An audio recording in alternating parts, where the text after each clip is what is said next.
All right, in this part, we're going to cover the layout of the leaf modules. So the leaf modules are approximately the same dimensions as this legal pad here.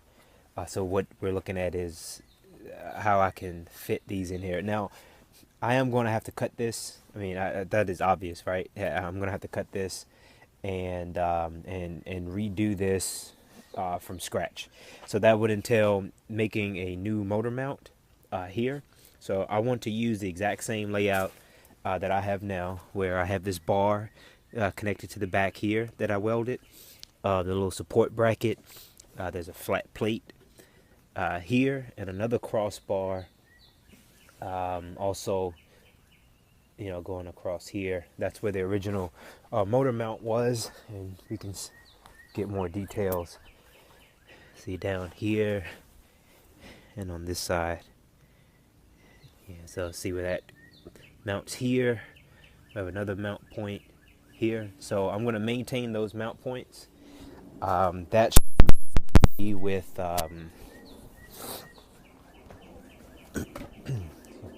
that mount point should leave me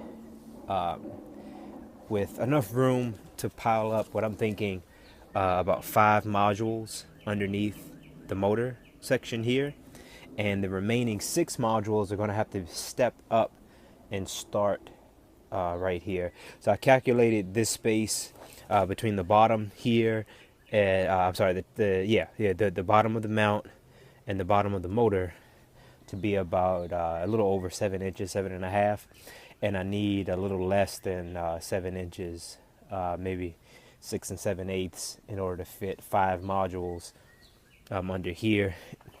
And so because of this crossbar, this support beam that I put, I'm not going to be able to just stack the modules. Plus the modules can't stack as well here, because if I stack them again, then you see we run into the tire, you know, if I try to pile them up. So there'll be an empty space here, and I'll have to step up and start right where the last module ends. I'll have to start here and then do another 6.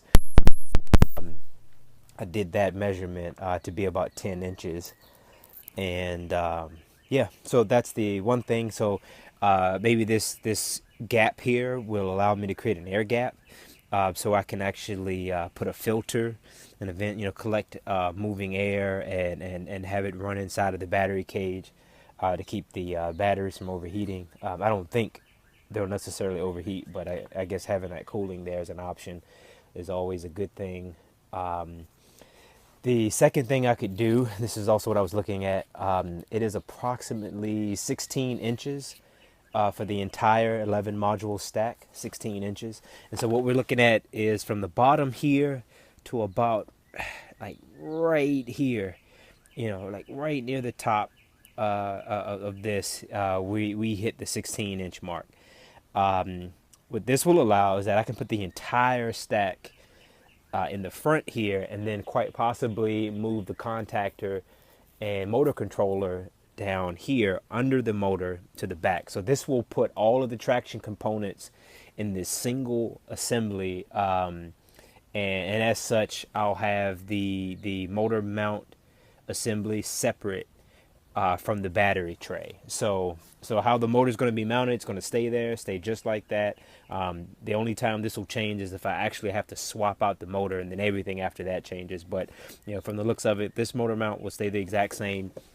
Down here, I'm going to weld a solid plate and put a bolt pattern here, and this will allow me to build a separate battery cage that will bolt to the motor mount, and this will allow me to remove it and change it out, or even possibly use the batteries in another application. So that's the overview for the battery layout. Next up, we're going to do how I created the template on Fusion 360.